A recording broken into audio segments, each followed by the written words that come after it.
Welcome to the Higher Love with Megan podcast with me, your host, Megan Cooper, a trauma-informed therapist, life coach and disruptor of wellness norms based in Brighton, UK. This isn't another nice-to-have wellness podcast. Instead, this podcast seeks to redefine what it means to be well in today's world. Here, we challenge the status quo, seek to reunite wellness with social justice and improve accessibility, diversity and inclusivity within wellness and beyond. As a listener, you are not here to passively consume. Instead, you are an ambassador for real, embodied, societal and systemic change in the world. As your host, I stand for radical self-inquiry and being able to have those confronting but necessary conversations so that we can remember our collective humanity at this time. We're here for the revolution and you've got a front row seat.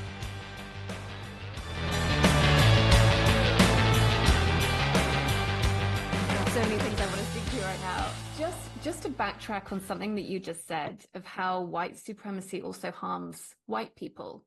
Can you speak to that a little bit more? I mean, I can only speak from this side of not being a white person, but I feel like it brings out the worst, If I think about my husband and when I've tried to talk to him about racism, and I know he has a huge heart, like he's not a discriminatory person, like that's not his personality.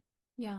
But unless you actively disentangle from white supremacy, you're going to be impacted by it. So I know he could have an array of responses to something I say about white supremacy. And if he's coming from the unconscious hold of white supremacy, it's going to bring out his worst response. Something just like maybe calling me racist. Oh, why are you talking about race all the time? You're being racist, Yeah. Or if he's more connected to his humanity, regardless of this supremacy, regardless of this system of privilege, then he's going to be able to come more from this place of, oh my God, I hear you. Like, how can I understand more? And so, it's harmful for all of us. And it's hard to see that when you think you're at the top, when you think you're benefiting. I mean, you are benefiting on like a superficial level. But like people talk a lot about soul loss. Like, I don't know if you've been seeing that conversation over the last 10 months. I think about the state of someone's soul to be able to defend a baby being blown apart, like to be able to defend that at all. You're just like, what's happening to your soul, Yeah. And I think that's the price you pay to uphold systems that pull humanity apart. I feel like there is so much willingness and curiosity that really needs to be brought with this level of interrogation and being very willing to look at our like kind of unconscious or immediate responses to something. Like I saw something online the other day which was talking about white women, like white women do this, white women do that. And I was reading it being like, but I'm a white woman and I don't do that, and wanting to not identify myself with that. But then watching how that was triggering me and watching myself be triggered by that. And I was like, oh, there's my white privilege. Like my white privilege is responding to this and is being triggered. Yes. Like, that's so interesting. And then was able to take a step back and be like, so why is that? And then use that as another little like bit of the interrogation process within myself, and then step back to be like, okay, how can I remove that? How can I disidentify from that? And then just be present back in the room with this conversation and try and understand what is being said here.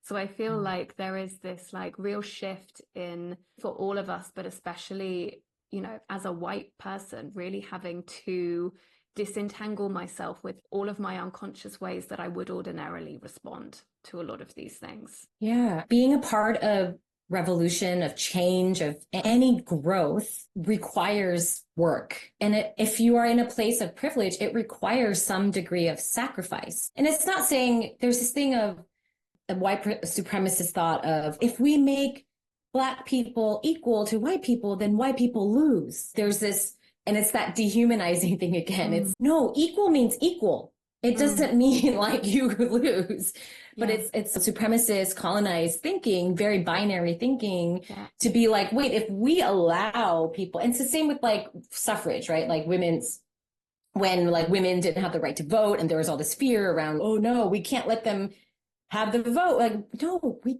all should be equal. Yeah, when you start to realize that you are part of the problem, there's like maybe guilt, shame, a lot of like heavy, darker emotions that come with that. But it also means, wait, that means if I change something in my behavior, my existence, in my life, that takes me out of the problematic position of privilege, of unearned privilege at the expense of other identities, then I can bring things more into balance. Like I actually have power in that way. It's very actually empowering to be like, then, so I can't speak as a white person, obviously, but as an Asian person, because racism just is a spectrum, right? I can be like those people who are finding Hollywood representation or whatever and being like, yeah, Asians are finally being seen. I could just stay there perpetuating racism ultimately. Or I could be like, hey, I recognize that my community is part of the problem because we're not speaking up. We're only focused on our own issue. By virtue of that, I am part of the problem. I'm not the most oppressed. So what can I do to help those that are more oppressed?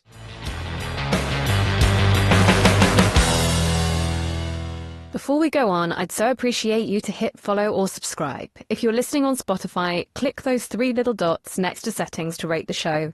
On Apple Podcasts, you can leave a review or take a moment to explore how you can rate or review on the platform that you're listening or watching. This makes a difference. I truly believe we need to have more of these conversations to shake up the status quo. We'll beat the algorithm together with your clicks and shares. Now back to the episode.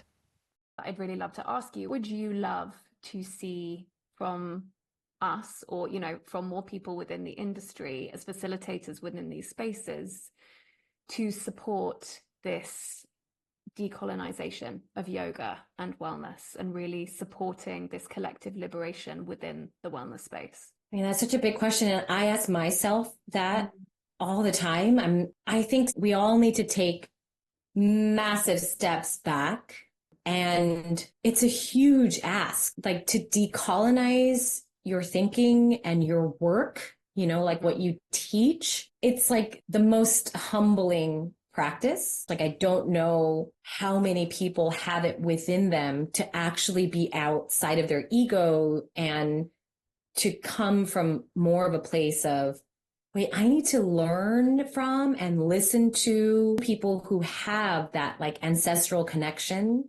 Yeah. But that's going to require sacrifice, right? And the tricky thing is a lot of these people don't think they are in their ego in living this way because they're so spiritual, because they've been a yoga teacher for 30 years, because they're so nice. They're such nice people that they don't think they're in the wrong in any way. And if at this point, when over the last 10 months, you haven't come to that humble awakening that you are part of the problem, I don't know that it's possible. I'm sorry, that's so negative.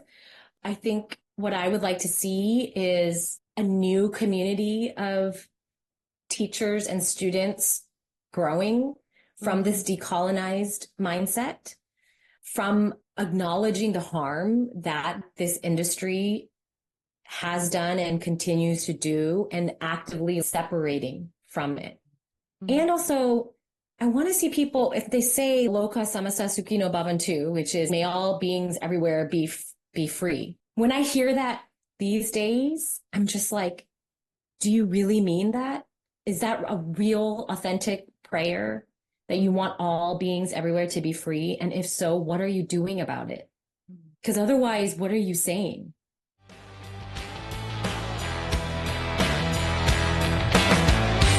Thank you for listening. It's great to have you with me on this journey towards higher love for all. Our time is our greatest commodity and gift, so thanks for investing it in yourself and sharing it with me. Please do take a moment to rate and review the show, all of which enables more people to find me and for me to connect with more great guests each week for both yours and my enjoyment. All links, references and contact information is detailed too within the show notes. and I always love to hear your feedback. So feel free to hit me up on my Instagram at higherlove_with_Megan or via my website higher-love.com.